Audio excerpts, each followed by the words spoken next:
Hey guys, welcome to my channel. Today I'm gonna make a video about fenders. I'm gonna show you how to properly do a fender rolling. I know there are plenty of videos out there, but this is, trust me, this is the right one. As you may know, I have the winter package with the bigger offset, so the wheels are sticking out and they're also wider, 8.5. I don't have any rubbing issues if I'm the only driver, if I go with my wife and my son, but last week when I got 5 adults in the car, it was pretty bad. So today I'm planning to roll the inside part of the fender, and I'm gonna show you how. So everybody knows what the fenders are for, to keep the mud under the car. Now, not everybody understands what the engineers built the fenders the way they are today. So I'm going to explain you in some simple drawings here. So let's say this is your wheel.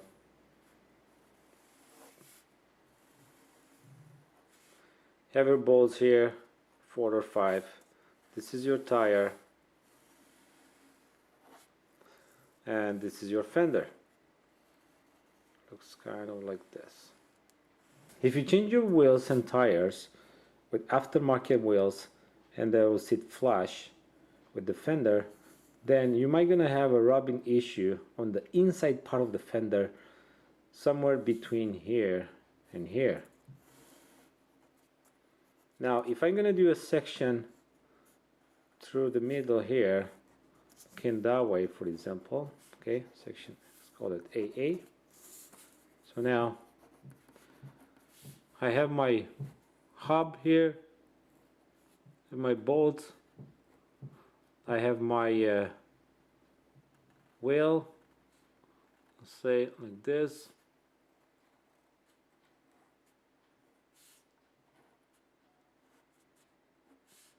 and I have my tires.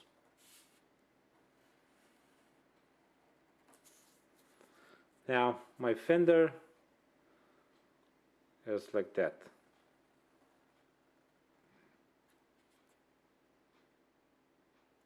But on the inside has a lip like this.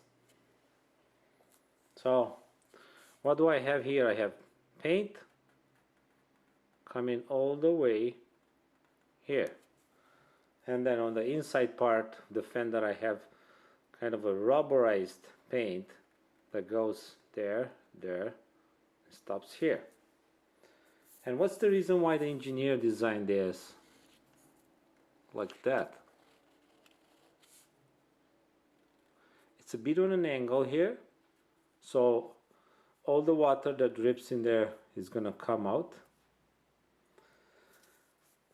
But the main reason of this lip is to create a reinforcement for this fender. Now if you're gonna roll your fenders, and I've seen that everywhere, when you're gonna roll your fender on the inside part, this part, so you have all this rubberized thing here, right? On the inside you basically have to push this all the way in like that. So what's gonna happen with the rubberized paint that you have there? That's gonna crack, and then the shape of it, that's gonna hold in here all the mud and water. Then you have more chances for your fender to rust from the inside out. And then because you destroyed the structure of the fender, your fender is gonna be weak. You're gonna get these bumps like this. Okay, so if you roll it like this, in order to keep the structure and the integrity, waterproofing of this portion here, you have to fill that gap with a super solid, in my case I'm going to use a glue. I'm going to fill this gap with the glue. That's going to keep it waterproof in there, and also it's going to provide the structure, because now it's not like this anymore, it's there. Now for this project I purchased these two from eBay. and I think I'm gonna do a review of it. It's a product that I'm not happy with. I think that it's gonna do the job well, but it's a absolutely terrible craftsmanship. Like every single piece is not lined up. I have to buy multiple washers just to compensate the gaps between every single part of this tool. Like every single one. I'm gonna give you an example. It was so hard to find some washers that will fit properly. So here I had to add a washer in here because this was so loose. Here the bolt that is holding this in place, it's sticking farther than the arm, so I had to add extra washers on the outside.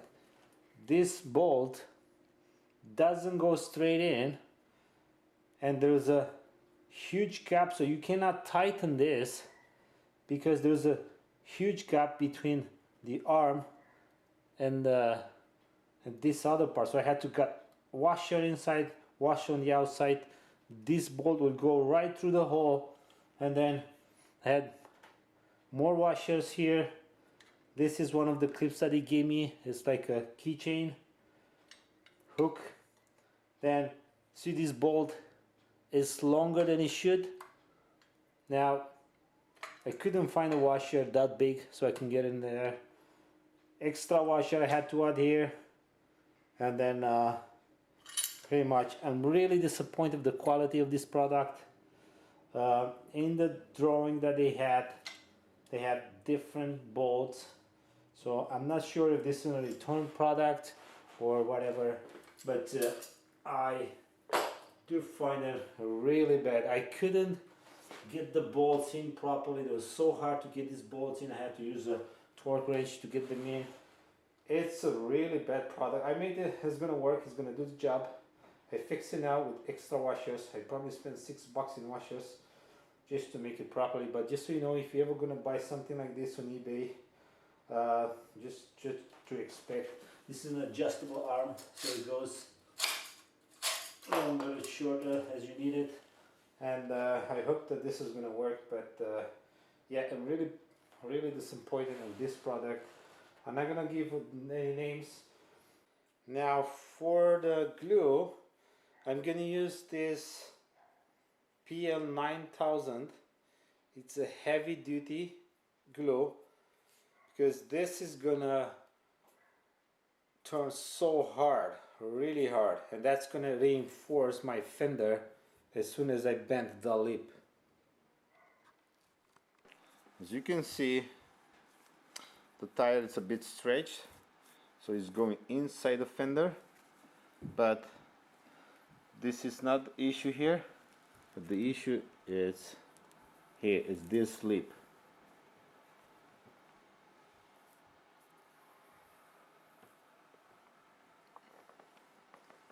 So now I'm going to show you the issue that I'm having with the garage shops in general. You know, these guys, they think that they know everything, but they actually don't. Now in my case, I bought this new set of wheels, and I asked the guy how much torque he's going to put on the bolts, and he said 100.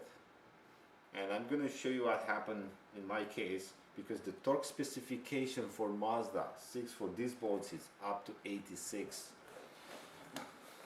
or 86 to 90. So if I want to take the bolts that they tighten out, this is what happened. Look.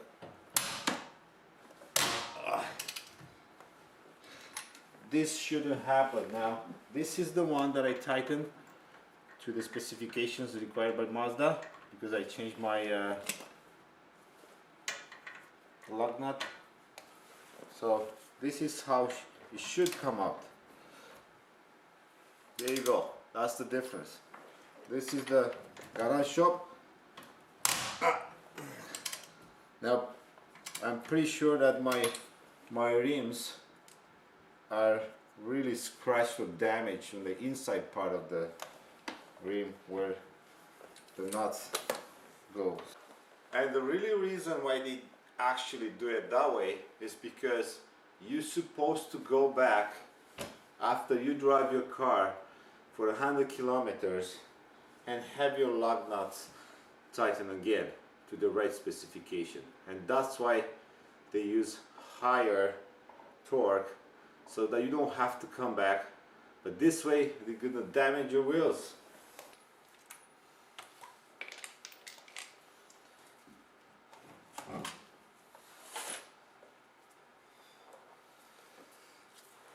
And there you go.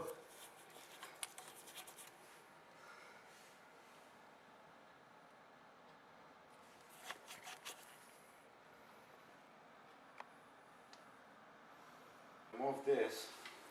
Basically, gotta release the brake, handbrake.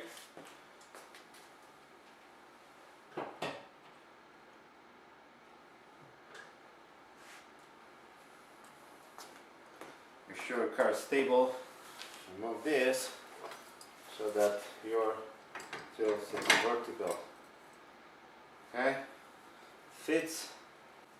Now, okay, I'm gonna use these washers.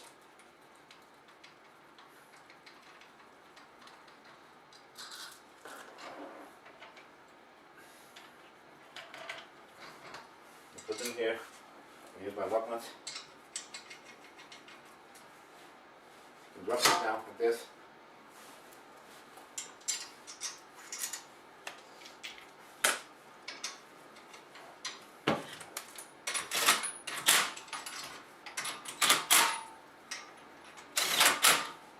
Now there's one more right here. Maybe I could do it from underneath. Maybe not. No, I'll do it. So now this is going to move like this.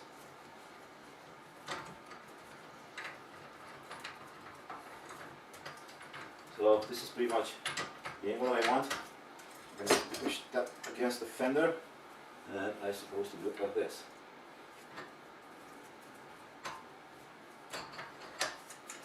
Higher and higher.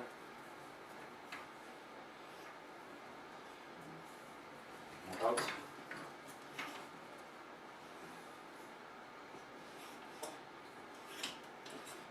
Okay.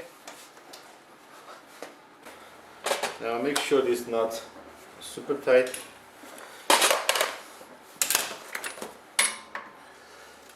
So I'm going to use my torque wrench again. Yeah, I should pull the handbrake now. That's fine, I can do it this way.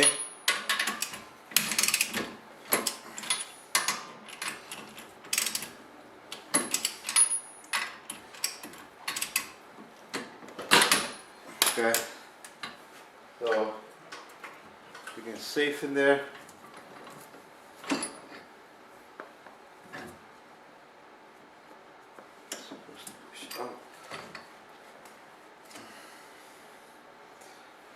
Now I'm also going to use my heat gun to warm up the fender so that the paint doesn't crack.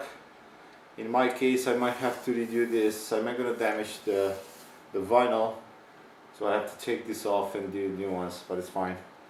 So I'm going to heat up the fender and I'm going to give it a try. If I push out,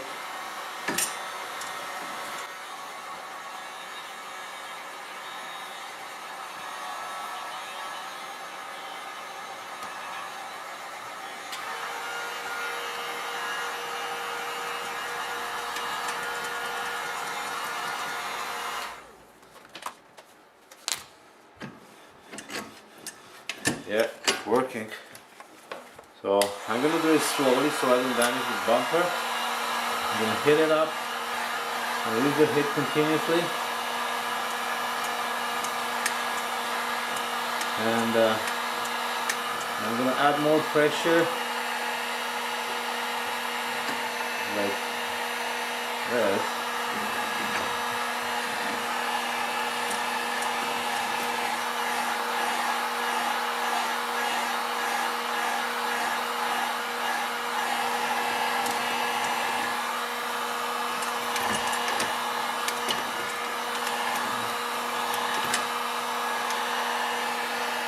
Okay, have to readjust this.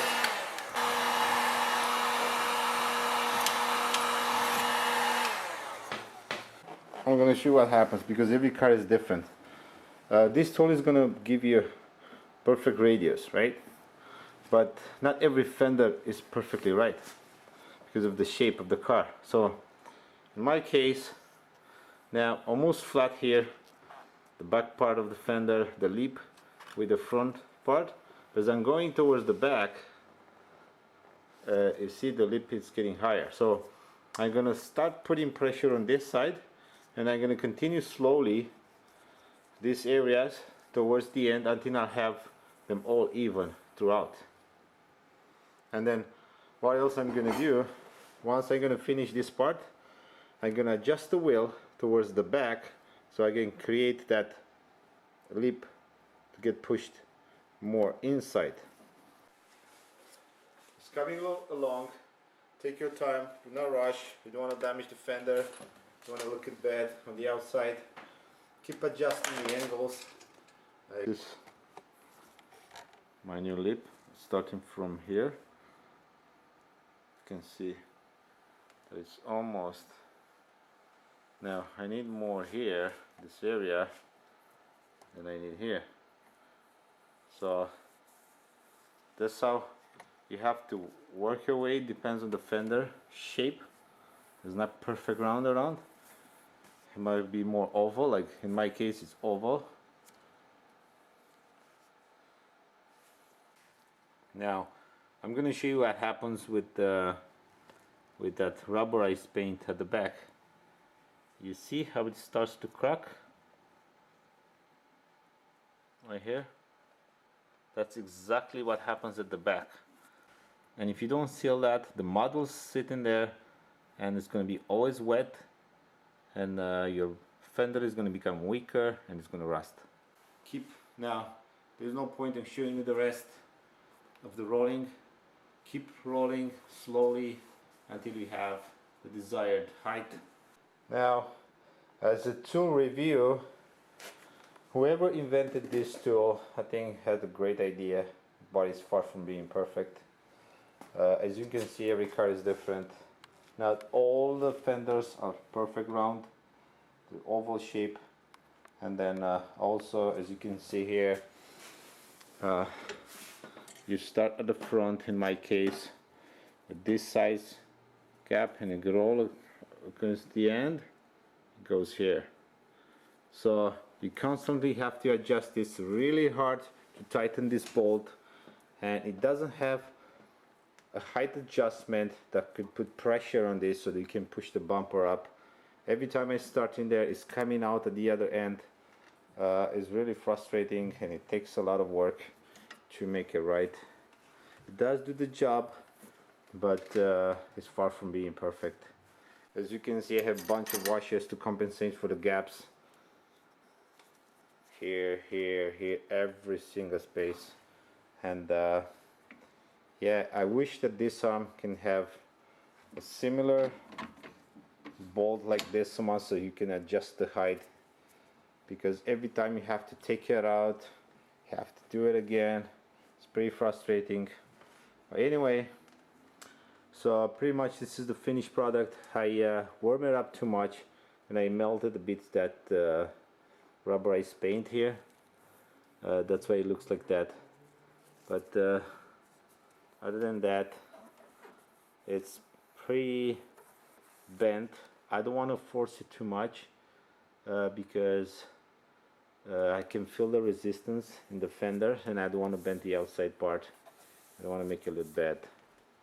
The good news is that the car is black, so you won't see. I've seen the different cars that there are different colors, brighter colors, like the white car. You can see this band that is not perfect, and I really don't like it. I would paint it if that my car will be white, but in my case it's not gonna show. Okay, now you want to make sure that you clean the inside part of the fender. This is all the mud that's in there. Wet water. Nice. Oh, more.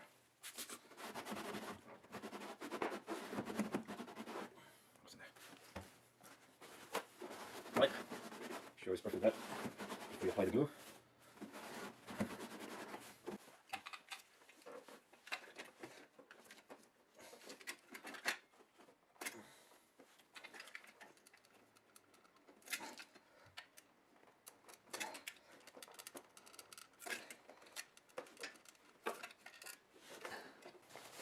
And the easiest way to check if you did it right, you can use a mirror like this.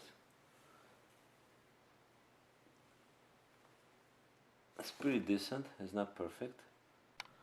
So this is what you want to see behind the bumper lip. Now if you have any excess on the outside, just get some paint thinner to have it removed or let it dry and scrape it the second day. Now for these tiny cracks here, as you can see, I'm gonna use some clear silicone, and that's pretty much it.